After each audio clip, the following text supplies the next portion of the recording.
Today I'm going to tell you about a 2006 biographical drama called In Pursuit of Happiness.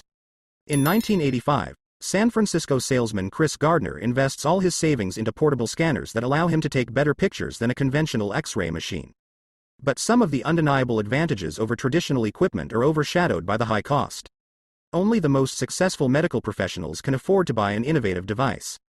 The obvious gap between the potential profit somewhere in the future and the current growing financial needs of the family periodically infuriates the hero's wife, Linda, who works days and nights at the local hotel laundry for a mere penny. Financial instability increasingly affects Gardner's marriage, destroying it little by little, despite caring for Christopher Jr., their soon-to-be 5-year-old son. The hero, however, is not discouraged.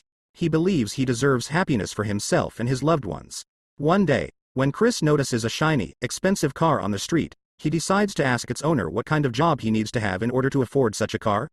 A stockbroker, the stranger answers, smiling slyly. After Gardner learns that this profession requires no special education, only the ability to work with numbers and well-developed communication skills, he is inspired and decides to go for an interview at the Moogler's firm of Dean Wither Reynolds.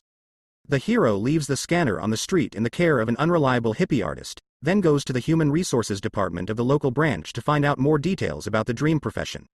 While receiving an application form for an internship, the man sees from the office window how the woman he entrusted with the expensive machine runs off with him into the subway.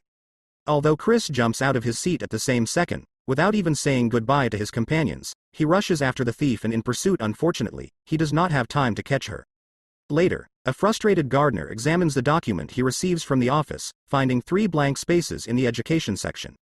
He realizes that it will be incredibly difficult, almost impossible, to get through the competition, where there are 20 applicants with only a high school diploma. Domestic problems add to the difficulty. In the morning, Chris Jr.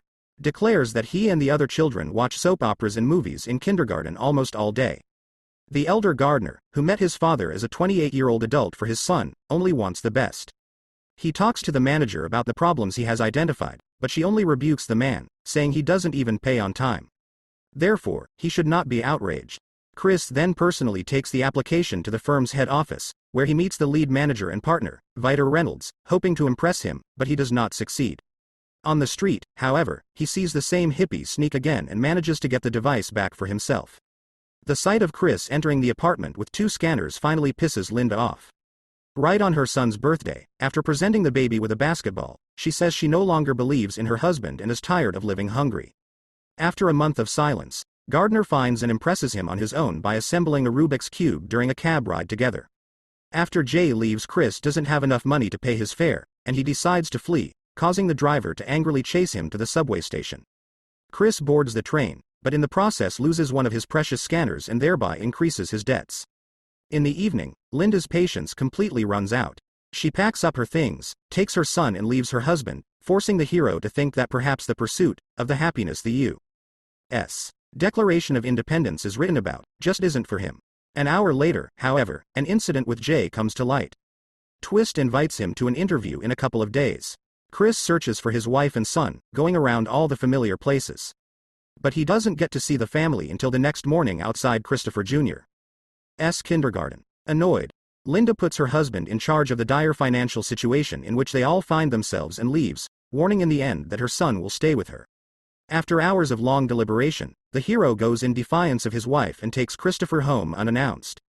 The day before the job interview, Chris begins to be pressured by his landlord, Charlie, forcing the man to reluctantly paint the walls of the apartment to delay eviction due to payment difficulties. While Gardner is painting, 2 policemen arrive on his doorstep and immediately take the man to the station, saying that he must pay all the numerous parking tickets he has accumulated over several months as sanctions, and Chris must spend the night in jail. Before going to jail, the hero calls Linda and begs her to pick up her son from daycare and be with him for a while. In the morning, as soon as Chris is released, he runs to the brokerage firm in the same clothes as yesterday and doesn't even have time to wash the paint off his skin. All in order to get to the meeting on time. The hero is finally invited to the office of co-founder Wither and, despite his not presentable appearance, he manages to impress the employers and get an opportunity to be an intern at the firm for the next 6 months. Only in the process of discussion it turns out one moment clouds Gardner's joy. It turns out that neither salary nor job security for this time the hero will not get. Chris honestly tells Jay that he has not counted on such an outcome, and despite the fact that he understands the danger of rejecting such a prospect, the man asks to give him time to think until the evening. Left to himself, the hero thinks through his options and comes to the conclusion that the only way to make money is still the same: selling fixtures. Late at night, his wife and son come in. An unpaid internship of a spouse does not please Linda, forcing her to irrevocably cut all ties. And she announces that she is leaving for New York, where she can get a job at her sister's buddy's new restaurant. After Chris bluntly declares that she is not capable of being a single mother, Linda nods, agreeing to leave Christopher in her father's care. The protagonist finally accepts the offer and moves with his son to a cheap motel nearby, as he can no longer afford to pay rent. He begins to spend all his free time with Christopher and teaches him to be true to his dreams. And even though everyone around him will change his mind, finally, luck smiles on the man. He manages to sell the scanner and gets a check, which Chris immediately cashes and buys his firstborn a suite. The hero's first day at work at the firm begins. Gardner's task is clear as day. It is necessary to maximize customer contacts and profits. From then on, Chris finds himself in a never-ending Groundhog Day. Work, calls, kindergarten, the subway, the motel. However, what his coworkers do in 9 o'clock, he needs to do in 6. Plus the feeling of insignificance, the constant petty errands like delivering coffee and donuts to his supervisor, and the frequent rejections are very demoralizing to the man. Soon the hero realizes that by following the established protocol, he will never take the lead and get the position he wants. So the protagonist decides to break the schedule by getting an appointment with a significant client, Walter Rubin, the high-ranking head of the pension fund. But things go awry when Chris's handler approaches him again with a significant request to move his car, and Gardner is late, warming up to Rubin for a second and getting a parking ticket for parking in the wrong place for someone else's car. Chris decides to try his luck next weekend. He and his son move to the upscale neighborhood where Walter's house is located and personally apologizes to his client for missing the appointment, pretending like he and his firstborn son are rushing to a soccer game that the kid and his son Tim adore. Flattered by Gardner's visit, Walter invites guests to join him in the box to watch the game in comfort. Even though Chris is given to understand that Walter's company will not handle the assets of the pension fund, the rookie broker gets a better opportunity. He meets Rubin's friends and colleagues who are interested in Chris's offer. 4 months later, when the hero seems to have sold out all the scanners, he begins to think that life is getting better. As suddenly the U.S. Internal Revenue Service confiscates all funds from his bank account for unpaid taxes, leaving the man with only $20. During the day, Chris takes away from a street freak his scanner, which he once left at a subway station while running away from the driver. The hero visits several clinics hoping to sell the device, but it turns out to be broken. Things get complicated in the evening, when father and son are evicted from the motel. Thus, the heroes become homeless.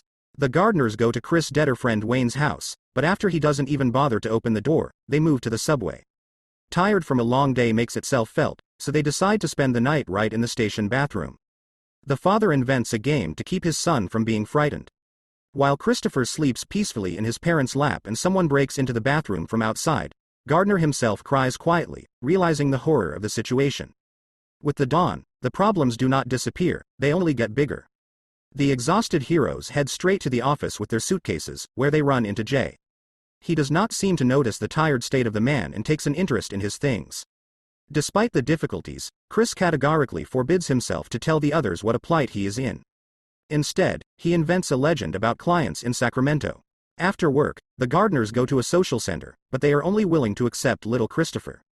The hero is advised to go to a shelter for the homeless, but in this place discovers a mile-long line of people who do not mind fighting for the night. Protagonist is not a timid boy and literally beats out a separate room for himself and his firstborn son. While his son is resting, Chris uses the streetlights to prepare for the upcoming exam for the trainees and fixes the prelude. The man has to adapt to the changed conditions. He realizes that he is at a disadvantage because of his limited hours and knows that getting as many clients as possible is the only way to get a brokerage position. Examination day arrives. Following the timing, Chris finishes the test second, but in the elevator learns that his colleague missed a question on the back, after which he lends one of his bosses, Mr. Frome, $5 for a cab. And the amount he can't afford. The same day Gardner bleeds to get a couple $dozen to fix the latest ill-fated scanner. After selling the machine for $250, he may even spend the night in a hotel instead of a church as usual. When Chris finishes his last day of his internship, he is called to a meeting with his partners. Mr. Frum notes that the hero is wearing a new shirt, to which Chris explains that he has deemed it appropriate to dress festively in honor of his last day of work.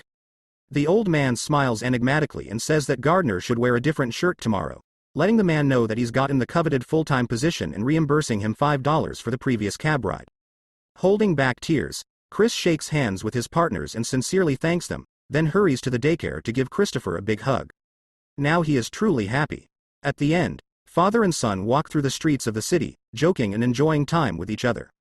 The epilogue tells us that Christopher Gardner founded his own multi-million-dollar brokerage firm, Gardner Rich, in 1987. Thank you for watching. If you liked the video, please like it and subscribe to the channel. Don't forget to leave your impressions about the movie. Goodbye.